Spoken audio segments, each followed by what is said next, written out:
일요일에 뵙겠습니다.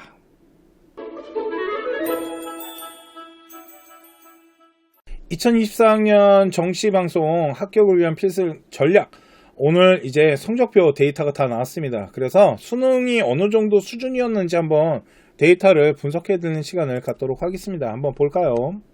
자, 일단 국어, 영어, 수학 등급에 대한 비율과 그리고 옆에 영어에 대한 1등급에 대한 비율이 나오는데, 일단은 영어 같은 경우는 전에 제가 한번 말씀드렸지만 4등급에서 5등급 사이로 나올 것 같다. 요번에 되게 어려웠습니다 라고 했잖아요. 보면 한 4.71%, 그러니까 작년에 7.83에 비해서는 진짜 이번에 영어가 좀 어렵게 나온 거고, 2등급 받은 아이들도 22.88%다 보니까 작년보다 월등하게 조금 한 4% 정도까지 좀 더 낮게 형성되었다라고 보시면 될 것 같아요. 영어가 좀 어렵게 나온 부분이 있고, 그러면 국어랑 수학은 어땠냐? 쉬웠을까요? 결코 그렇지 않습니다. 요번에 완전히 국어, 영어, 수학이 다 불수능이었다라고 보시면 되는데, 그걸 보기 위해서는 최고점이라는 걸 봐야 됩니다. 한번 보도록 할게요. 자, 국어랑 수학의 연도별 최고점을 봤을 때 2023년 작년 같은 경우 국어는 134점이었어요. 그래서 좀 국어 쉽게 나왔었고, 작년에 좀 수학이 어려웠다라고 했는데, 이번 시즌은 국어가 150점입니다. 2019년 이후로 최고점이 나왔어요. 2022년에 149점대만 하더라도 진짜 어렵다고 난리가 났었는데 더 어려웠다라는 거죠. 이게 전에 말씀드렸지만 난이도를, 이게 킬러 문제를 빼게 되면 난이도에 대한 부분들을 넓게 가져가다 보니까 결코 쉽지 않다라고 말씀드렸잖아요. 그게 더 어려울 수도 있고, 항상 해오던 우리 방식이 있는데 그거를 새롭게 개편하다 보면 잘못하면 큰일 납니다.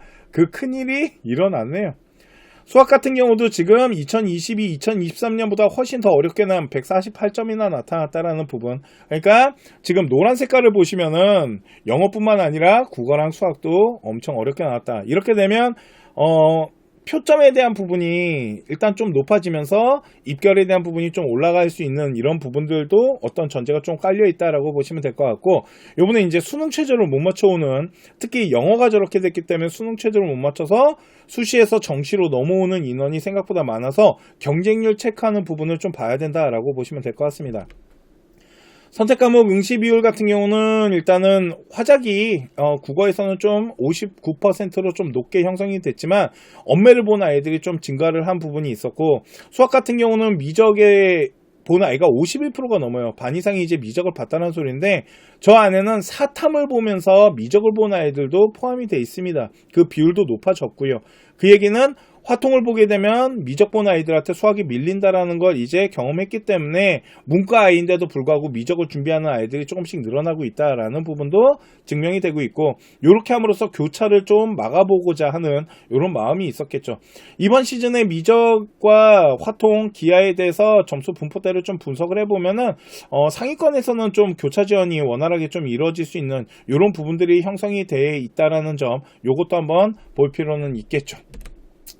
자, 문과, 이과의 비율을 보려면 수학을 봐서는 안 되고 사탐과 과탐을 본 이제 인원을 봐야 되는데, 드디어 이과생이 더 많아졌습니다. 이제는 과탐 본 아이가 51.7%예요. 그러니까 이제 반 이상이 자연계 학생들이 훨씬 많아졌고, 문과 학생들은 48.3% 정도. 그러니까 이제는 이과 아이들이 많아졌다라는 부분과, 요번에 사탐 같은 경우는 과목마다의 양극화가 좀 일어났어요. 그래서 윤사나 세계사나 지리, 그리고 생윤 같은 경우는 솔직히 작년보다는 변별력이 좀 떨어졌다라고 보면 되지만, 요번에 사문 본 아이와 정법 본 아이들, 특히 경제 본 아이들이 되게 어려워했습니다.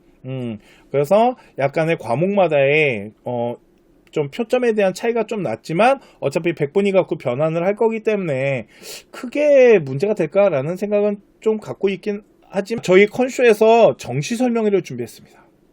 이론 따위 설명하지 않겠습니다. 이런 100분위가 어때요? 150점 만점이 나왔답니다. 이 150점이 어떤 의미를 갖는지 이런 거 솔직히 중요하지 않습니다. 제가 지금까지 설명해 드린 거 가지고 우리 아이 대학교 가나다군 상중하 라인 짜보십시오. 못 찾으실 겁니다. 왜 그런 줄 아십니까? 정시 준비할 땐 이런 이론이 중요하지 않습니다. 실전으로 사용할 수 있는 프로그램 활용법이 정말 중요한데, 많이 들어보셨을 겁니다. 진학사 배터리와 표본 집단 어떻게 분석하는지, 그리고 고정 데이터 값을 가져간다라는 프로그램들, 저희 컨쇼는 정시혁명이겠죠. 이 프로그램 어떻게 해서 대학교를 찾는지, 그래서 진학사 배터리와 고정 데이터를 어떻게 함께 활용할 수 있는지를 컨쇼 로드맵 정치 설명회에서 정말 대학교를 찾을 수 있게끔 코칭을 하는 설명회를 준비했습니다. 2023년 12월 10일 일요일이고요. 오후 2시입니다. 꼭 아셔야 될 게 하나 있어요.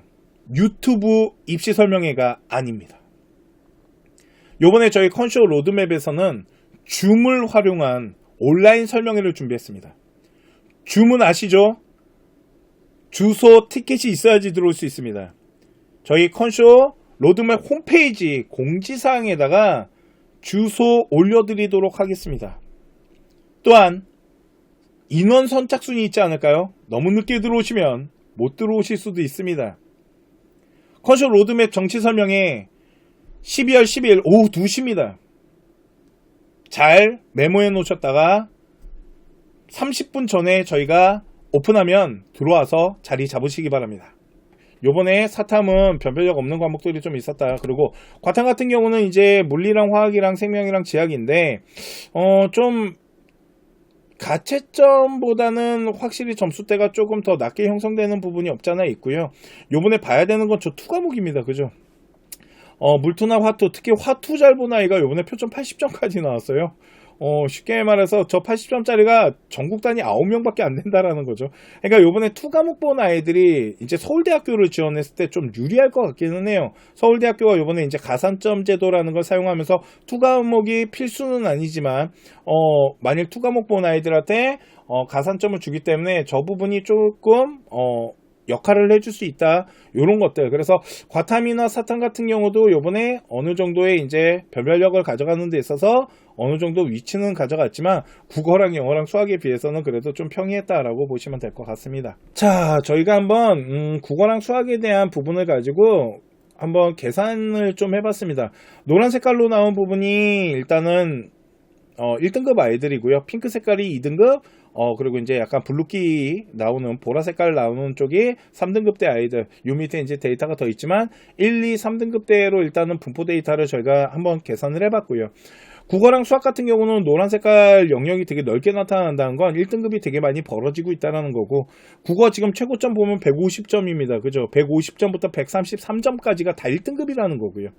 아, 저 빨간 색깔 뭐예요? 라고 물어보시더라고요. 저 빨간 색깔이 저희가 한번 계산을 했을 때 의대를 지원할 수 있는 마지노선이 어딘지 한번 계산을 해봤더니 한 144점, 국어는 144, 수학 같은 경우는 146점 이 정도 나와야지 의대 한번 계산하면서 도전해볼 수 있는 이런 수치적인 데이터가 나타났기 때문에 이번에 생각보다 의대를 지원하려면 점수대가 좀 높게 형성돼야 되는 부분이 없지 않아 형성되어 있다라고 보시면 되고요.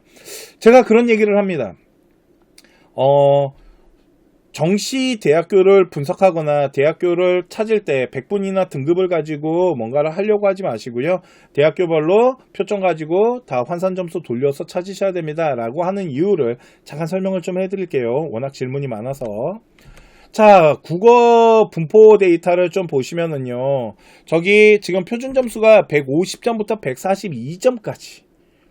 여기가 이제 다 1등급대 라인인데 옆에 보시면 100분위 보이십니까? 100분위가 다 100점이죠. 그러니까 예를 들어서 150부터 142점까지 무려 8점이나 차이가 나는데도 100분위는 변화가 없이 다 100점이라는 거죠. 그러면 우리 아이가 만약 100분위가 100점이에요. 근데 문제는 뭐냐면 저 안에 표점으로 나중에 대학교로 환산을 하게 되면 8점 차이가 난다라는 겁니다. 8점이면 엄청 큰 점수입니다. 더 중요한 건 뭐냐면 자, 그러면 1등급은 더 많습니다. 그죠? 심지어는 표점 133점까지가 다 1등급입니다. 그러면 150점부터 133점까지 무려 17점 차이 나는 아이들이 다 1등급이라는 거죠. 우리 아이가 국어가 1등급인데 대학 어디 갑니까? 이렇게 물어볼 수 없다라는 겁니다. 또 하나, 제가 가끔 그런 얘기 합니다. 아이들한테. 최저 공부가 있고 수능을 봐야 될 공부가 있어. 최저 공부라는 건 133점이 나와도 1등급이라는 거고요. 수능으로 대학 가려면 150점 나와야지 좋은 대학 간다는 거죠. 그렇기 때문에 최저를 맞추는 공부와 전통적으로 수능을 가지고 대학 가는 거는 얘기가 다르다는 얘기가 이런 데이터 때문에 나타나는 거고요. 또 하나는 1등급이지만 100분위 100점부터 무려 96점까지 100분위 단위로는 4점, 전체 단위로는 17점, 표점으로는 이렇게 큰 차이가 바로 등급의 똑같은 등급이라는 거죠. 그렇기 때문에 제가 항상 말씀드리지만 표점을 갖고 대학교별로 다 환산을 해봐야 됩니다. 100분이나 등급 가지고 대학교를 찾으시면 안 됩니다.